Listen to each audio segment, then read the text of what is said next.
stay up out the way, don't get your shit splat. Stop letting this shit slide and get your lick back. And get your lick back. Get your lick back. If a nigga owe you something, ain't no chit chat. Better stay up out the way, don't get your shit splat. Stop letting this shit slide and get your lick back. And get your lick back. I feel like I'm JX. J-Way.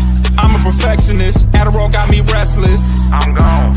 Run with a wild crew, they get reckless. Young boy, come up off that neck. Give me that. To the trends. See a lead, be the band.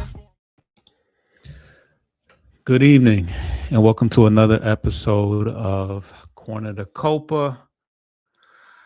It has been a while since we have done a player profile. Kind of got away from that for a little bit, but we back to it. The Tigers, I figured it was only right. The Tigers just recently had a Rule 5 draft, which for those who are not familiar with that, that is where each team has the opportunity to protect as many players, I think as many players as they want to, from the Rule 5 draft after a player has been. After a player has so many years of service time in the minor leagues, they are eligible for the Rule 5 draft, and the team has the ability to protect them by putting them on the 40-man roster. Putting them on the 40-man roster, which obviously you got to make room for that. And some guys become casualties, and you don't always have to protect them. Sometimes the player does not get elected in the Rule 5 draft. It keeps you from being able to stockpile.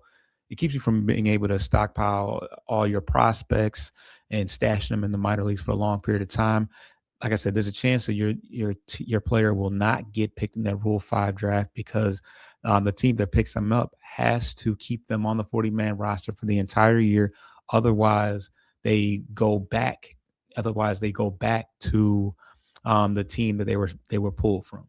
So, one of the 5 players that the Tigers elected to protect in the Rule 5 draft is Hao-Yu. And we're going to try out something new. This is a website called the Prospect Savant. It's similar to the Baseball Savant, which if you watch the show, I use that religiously to just display the advanced analytics. But obviously, if you're listening on the audio side, you're not able to see that. So I would suggest that you guys subscribe to the channel, either Corner to Copa or Bleachers to Speakers. We're simulcasting on both channels. But one of the players that we are highlighting today is Hao-Yu. Now, he is 22 years old, and he's an infielder. He was originally drafted by the Philadelphia Phillies, and he was a part of the Jared Lorenzen trade a couple years ago. So this is back when he was only 20 years old. And he was either in single A or double A at the time. So this year he made his way up to triple A and had a pretty good year. He got invited to the spring. He got invited to spring training, and they tried him out at third base. Obviously, the Tigers still to this day have a pretty gaping hole at third base as far as the full-time position. So they tried Hao-Yu there. He had a good year at the plate a couple, 2 years ago. But he had some injuries. I think he got hit in the head by a pitch, so that slowed him down a little bit. But he made his debut at the AAA level and had a solid year. The power numbers kind of dropped down a little bit. As you look at the Savant page, as you can see, because he's only 22 years old, he still has a very high ceiling. He has a 99 percentile as far as the prospect score, and that is due to his age, his potential, and just the amount of time that he's spent in the minor leagues. He's still very young and has a lot of potential. As far as his hit tool, he's a contact hitter that sprays the ball to all fields. He's a versatile defender. He's listed as second and third base, but I think he can play outside of first base. He can play any position on the infield, and he makes some pretty hard contact. He walks at an average rate. And the one thing that I would say that he can stand to do better is pulling the ball in the air. He had a bit of an adjustment, a struggle adjusting to AAA pitching.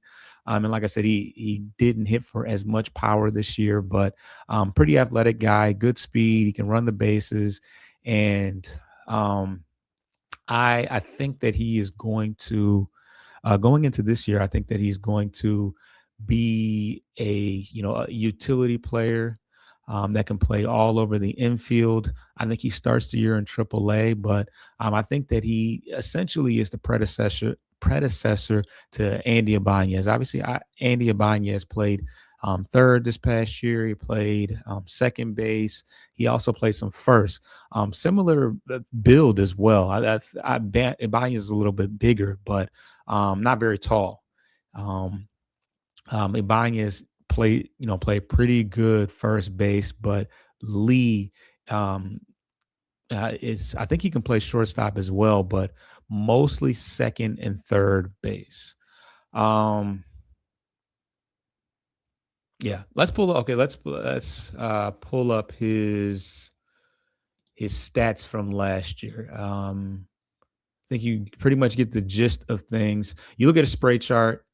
He sprays the ball all over the infield. I mean, all over the outfield, as you can see. But let's pull up his stats from last year.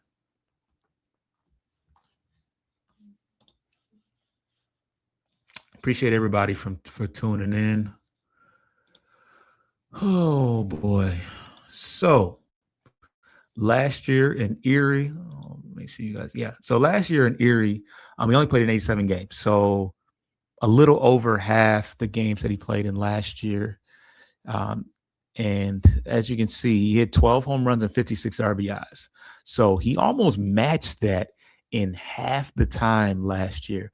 So his offense slowed down a little bit. One thing I do see is he walked a little bit more than last year. I want to say that the rate definitely went up. Outside of that, pretty good steal, no, pretty good speed, pretty good stolen base numbers. His average dropped as well. His on base drop, he kind of dropped in every category, including his power. His OPS went from 851 to 748. So to be honest, kind of a disappointing year for him overall. But he said, Sebastian said, I heard Bregman ain't getting what he wants from teams. Should we offer something? Absolutely. I mean, honestly, we offered him the years he wanted. I just think that he didn't last year. I don't think he got the AAV that he wanted from us. So he went to Boston, had a pretty good season. He got injured and was kind of part of the reason why they didn't make the playoffs. So yeah, he's still kind of hanging around, but I think that I think he's a great option all around for us. He definitely would fulfill that third base role. He's a veteran. He's a good locker room. Good clubhouse guy. He's got World Series experience, playoff experience. He played with AJ Hinch and won a World Series with him. Great defense and a good contact hitter. I don't think the power numbers play very well, but I think he's pretty much at this point I think he's pretty much a 20 home run guy. I think, and then he's kind of a Deadpool hitter. So I don't think that he would use the field. I don't think he would use the entire outfield the way you would like from somebody playing in a stadium that large. But yeah, absolutely. Yeah, like I said, we gave him the amount of years he wanted. He just got the AAV. He had a player option in his contract, and he ended up opting out. So I don't know what he wants. He if he if he wants to come here, I think the opportunity is to come here. I don't want us to terribly overpay, but he's a pretty durable player. He's on the wrong side of 30, but he had a very good year this past year. So to answer your question, in the middle of Hao-Yu Lee's player profile, yes, I think that we should make a bid at him if it's reasonable. But yeah, overall, they obviously like what they saw from Hao-Yu Lee, despite the fact that he had a down year, to protect him. And I think that he's gonna get an opportunity. He's obviously gonna going to be in spring training, and he's going to get an opportunity to make the team out of camp. He's going to be competing with Sweeney. He's going to be competing with Zach McKinstry, Colt Keith. I mean, I think Colt Keith's got the outside shot over him, but and the other thing is that with Gleyber Torres coming back, that does eliminate an opportunity for him to make the team out of camp. So that's that. Kevin McGonigal is not on the 40-man roster right now, but I think a lot of people want to see him make the team outside of camp, and whoever we bring in, whether it's a Bregman or a Boba still out there, Eugenio Suarez is another guy that could be in the mix as well at third base. So he's only 22 years old. I think he's still got some good upside. He's versatile, which they like. They like the fact that he can play a couple different positions, and I think that he can be the eventual predecessor to Baez down the road, to a Sweeney, guys of that nature. So somebody to keep an eye on. And I appreciate you guys tuning in. We have a couple more guys. I'm gonna do a boatload, especially if you guys like it and I get some good feedback on it.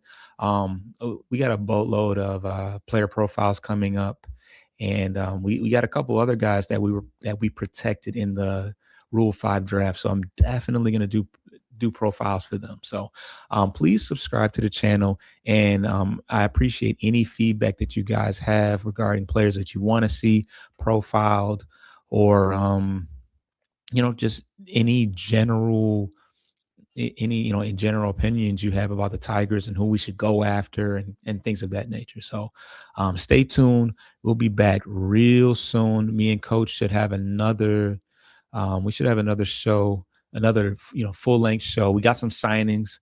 We got some signings that have happened since the last time we did a live show, such as Jansen, and we traded Lee as well. So stay tuned. We got a lot more coming up. It's your boy Foster Child. I'm out. Get your lick back. If a nigga owe you something, ain't no chit chat. Better stay